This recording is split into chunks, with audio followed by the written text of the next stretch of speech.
Shalom. Bertemu lagi dengan saya, dan dalam pertemuan kita kali ini kita akan membahas satu topik di bawah judul kriteria juru selamat. Saudara, dosa adalah merupakan persoalan mendasar yang dihadapi oleh seluruh manusia.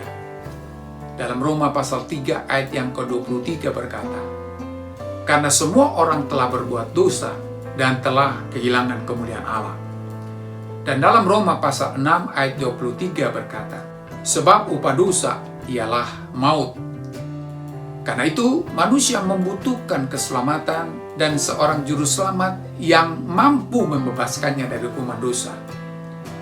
Namun, pertanyaannya adalah, siapakah yang benar-benar memenuhi syarat untuk menjadi juru selamat manusia? Tidak setiap orang dapat mengambil tempat sebagai penyelamat, sebab seorang juru selamat harus memenuhi kriteria tertentu. Apakah itu? Pertama, dia harus seorang manusia. Mengapa manusia? Karena yang bermasalah adalah manusia, bukan binatang atau malaikat, apalagi Allah. Itulah sebabnya Allah tidak mungkin menggantikan tempat manusia untuk menanggung upah dosa manusia, karena dia bukanlah manusia. Dan Allah tidak mungkin menyuruh malaikat untuk menyelamatkan manusia, karena malaikat tidak ada urusan dengan dosa manusia, dan dia tidak pada tempatnya untuk menanggung dosa manusia. Demikian juga binatang tidak akan mungkin dijadikan korban pengganti dosa manusia, karena harga binatang tidak sebanding dengan manusia yang akan ditebus. Karena itu, pengorbanan binatang tidak memadai dalam mengganti manusia. Rasa keadilan Allah akan terpenuhi apabila tuntutan dari dosa manusia ditanggung oleh manusia itu sendiri. Yang kedua, tidak memiliki masalah manusia. Kalau ada manusia yang mau jadi juru selamat, tetapi manusia itu juga memiliki masalah manusia, dia sesungguhnya adalah orang yang harus diselamatkan, dan bukan sebaliknya. Masalah manusia membuat dia mengalami maut adalah masalah dosa. Dalam hal ini, manusia yang akan menjadi juru selamat itu harus tanpa dosa, sehingga tidak ada alasan bagi dirinya untuk ada di tempat orang berdosa selain ingin mengganti orang berdosa. Kalau ada orang yang menyatakan dirinya adalah orang yang bisa menggantikan upah dosa manusia, tetapi ia adalah salah satu dari orang berdosa, maka sehebat apapun perbuatannya dalam menawarkan pertolongan, maka hal itu tidak mungkin, sebab dia juga adalah salah satu yang harus ditolong. Jadi siapapun yang ingin menjadi juru selamat, maka ia harus tidak terhisap dalam dosa manusia. Itulah sebabnya ketika Allah hendak menyelamatkan manusia berdosa, dia harus menyediakan seorang manusia yang tidak berdosa. Yang ketiga, manusia yang mati bagi manusia berdosa. Saudara, manusia yang tanpa dosa itu harus memenuhi tuntutan hukum yang ada di dalam Roma pasal 6 ayat yang ke-23, yaitu kematian manusia berdosa. Hukum Allah harus ditegakkan. Jadi orang yang tanpa dosa itu ada di tempat orang berdosa hanya ingin memenuhi tuntutan dosa manusia. Sebab hanya lewat pemenuhan dari tuntutan itulah hukuman manusia selesai. Jadi, kematian dari juru selamat itu adalah menggantikan manusia yang seharusnya mengalami kematian. Tuntutan kematian harus dipenuhi oleh juru selamat manusia, sebab untuk itulah dia dijadikan menjadi pengganti. Kematian dari seorang juru selamat merupakan penyelesaian dari hukuman yang telah menimpa manusia, sehingga terpenuhilah sisi keadilan Allah yang telah menjatuhkan hukuman atas manusia. Dan hukuman itu terrealisasi dalam kematian juru selamat. Saudara, melihat 3 kriteria di atas, kira-kira siapakah yang bisa memenuhi tuntutan itu di antara manusia? Jawabannya, tidak ada. Sebab Roma pasal 3 ayat yang ke-23 berkata, "Karena semua orang telah berbuat dosa dan telah kehilangan kemuliaan Allah." Kalaupun kita cari di antara manusia yang ada di dalam dunia ini, maka kita tidak akan menemukan seseorang yang bisa memenuhi ketiga kriteria di atas. Sebab sebaik apapun manusia di dalam dunia ini, dia adalah seorang berdosa. Ada mungkin orang yang menemukan seseorang yang paling saleh di tengah-tengah dunia ini, maka dia pun adalah orang berdosa. Memang ada banyak orang memiliki akhlak dan moral yang tinggi, tetapi kita harus sadar bahwa mereka pun adalah orang berdosa. Mungkin ada banyak orang yang mau berkorban atau mau mati untuk orang lain, tetapi mereka pun adalah orang berdosa. Jadi pada prinsipnya semua orang yang ada dalam dunia ini sudah ada di bawah kutuk dosa. Saudara, Allah dari jati dirinya yang ingin menyelamatkan manusia, di mana dia tidak mungkin menjadi juru selamat manusia yang sudah jatuh dalam dosa, sebab dia bukanlah manusia, menjadi manusia di dalam diri Yesus Kristus. Dalam Yohanes pasal 1 ayat yang ke-14 berkata, Firman atau Allah itu telah menjadi manusia dan diam di antara kita. Keberadaan Allah yang adalah roh itu menjadi manusia di dalam diri Yesus Kristus untuk memenuhi tuntutan keselamatan manusia.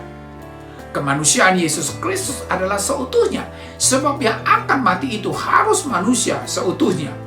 Keberadaan Allah yang menjadi manusia itu tidak meniadakan keilahiannya sebagai Allah. Namun bukan berarti pula keberadaannya sebagai Allah tidak menjadikan dia manusia seutuhnya. Saudara, kenyataan kemanusiaan Yesus Kristus bisa dilihat dari keberadaan Yesus Kristus selama di dalam dunia ini. Dia makan bersama-sama murid-muridnya dan dengan banyak orang. Dia haus, lelah, tidur, sedih, menangis, dan lain sebagainya. Semuanya itu membuktikan bahwa dia adalah manusia sama seperti manusia yang akan dia selamatkan. Walaupun suatu saat Yesus Kristus menampakkan keberadaannya melampaui batas-batas kemanusiaan, itu tidak berarti bahwa dia bukan manusia. Sebab Yesus Kristus adalah perwujudan Allah yang adalah manusia, tetapi juga tidak meninggalkan keilahiannya ketika dia menjadi manusia. Demikian juga dengan peristiwa ketika dia mampu berjalan di atas air, di mana dari sisi kemanusiaan itu tidak mungkin karena hukum alam. Maka hal itu bukan menunjukkan bahwa dia bukan manusia seutuhnya, sebab dia juga adalah manusia yang ilahi.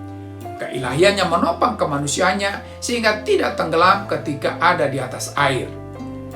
Saudara, selain Yesus Kristus adalah manusia, dia juga tidak termasuk dalam masalah manusia. Dia manusia yang tanpa dosa. Dalam Yohanes pasal 8 ayat yang ke-46 berkata, Siapakah di antaramu yang membuktikan bahwa aku berbuat dosa? Hal ini perlu kita kaji, karena pernyataan itu diungkapkan oleh Yesus di tengah-tengah orang banyak yang mengetahui latar belakang dan kehidupan Yesus.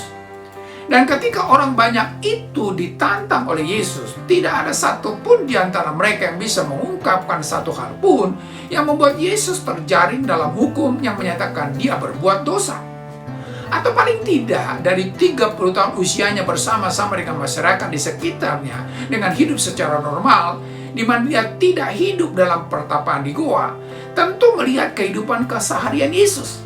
Kalau memang dia pernah berbuat dosa, maka masyarakat akan memberi laporan. Ternyata dari masyarakat pun tidak ada laporan sama sekali tentang kehidupan Yesus yang berbuat dosa. Kalau saja Yesus pernah berbuat dosa dan dia menyadari akan hal itu, maka mustahil dia akan berkata, Siapakah di antaramu yang membuktikan bahwa aku berbuat dosa?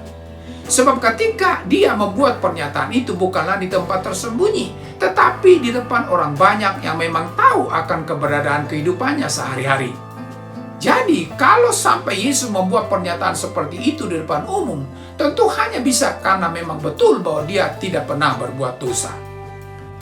Saudara, pernyataan di atas juga dikuatkan oleh pernyataan yang datang dari luar diri Yesus sendiri, seperti dari para rasul dan penulis Perjanjian Baru. Dalam 1 Yohanes pasal 3 ayat yang ke-5 berkata, Di dalam dia tidak ada dosa. Ungkapan ini dinyatakan oleh Yohanes dalam rangka Kristus sebagai juru selamat yang menghapus dosa manusia. Hal itu hanya bisa kalau dia tanpa dosa. Suatu konsekuensi logis dari seseorang yang akan menghapus dosa tentu harus tanpa dosa. Demikian juga penulis kitab Ibrani memberikan kesaksian dari apa yang dilihatnya dalam diri Yesus Kristus, bahwa Yesus adalah manusia sama seperti manusia yang lain. Karena dia adalah sama dengan manusia yang lain, membuat dia harus mengalami pergumulan seperti yang dialami oleh manusia, terkecuali dalam hal berbuat dosa. Dalam Ibrani pasal 4 ayat yang ke-15 berkata, Sebab imam besar yang kita punya bukanlah imam besar yang tidak dapat turut merasakan kelemahan-kelemahan kita. Sebaliknya, sama dengan kita, ia telah dicobai, hanya tidak berbuat dosa. Ungkapan ini membenarkan bahwa tidak ada bedanya Yesus Kristus dengan manusia yang lain, hanya tidak dalam berbuat dosa.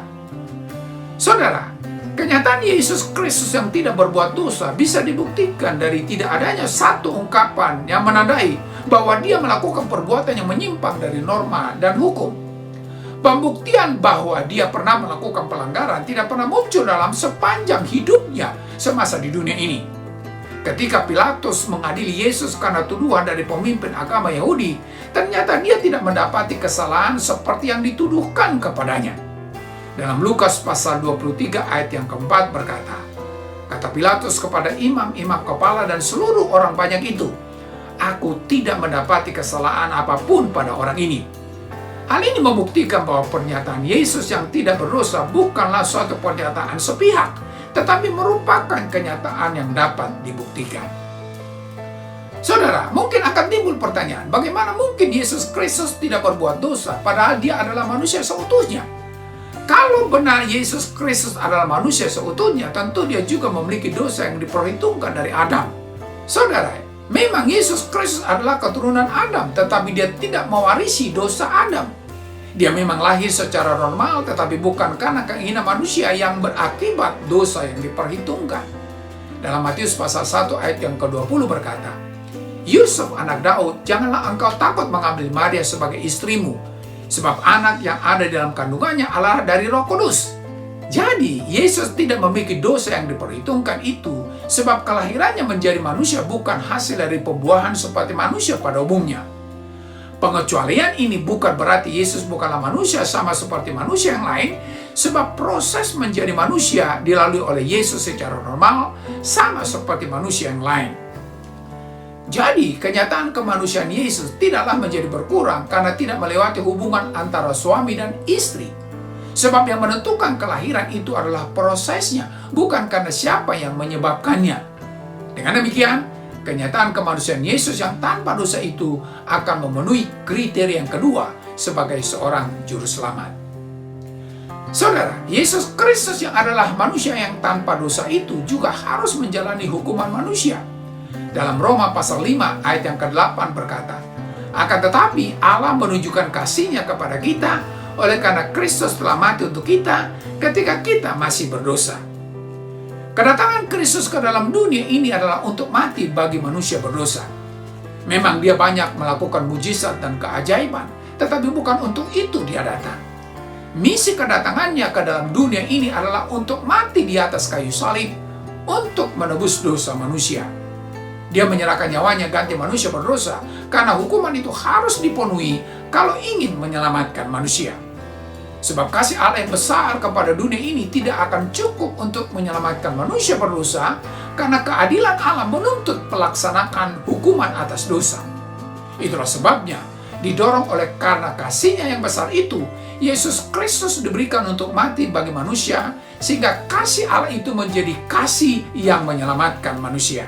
Dengan demikian, kematian Yesus di atas kayu salib menjadi pelaksanaan hukuman Allah atas manusia berdosa. Dalam hal ini, Allah bertindak dalam menyelamatkan manusia didasari bahwa Allah adalah Tuhan yang konsisten tanpa harus melanggar aturan yang telah Dia buat sendiri. Jadi, Allah didasari oleh kasih-Nya yang besar, telah merelakan Kristus mati menggantikan orang berdosa agar keadilannya ditegakkan. Oleh karena itu, Yesus Kristus adalah juru selamat bukan karena itu kata orang Kristen. Sebab hal menjadi juru selamat bukan soal Kristen atau tidak, dan bukan juga soal nama sehingga harus Yesus Kristus, tetapi soal pemenuhan kriteria menjadi juru selamat. Kalau ada nama lain selain Yesus Kristus yang bisa memenuhi ketiga kriteria di atas, maka dia pun layak disebut sebagai juru selamat. Dan ternyata hanya Yesus Kristus yang telah memenuhi ketiga kriteria itu. Itulah sebabnya dia layak disebut sebagai juru selamat. Sampai di sini pertemuan kita kali ini, dan kita akan lanjutkan di lain kesempatan. Terima kasih. Shalom.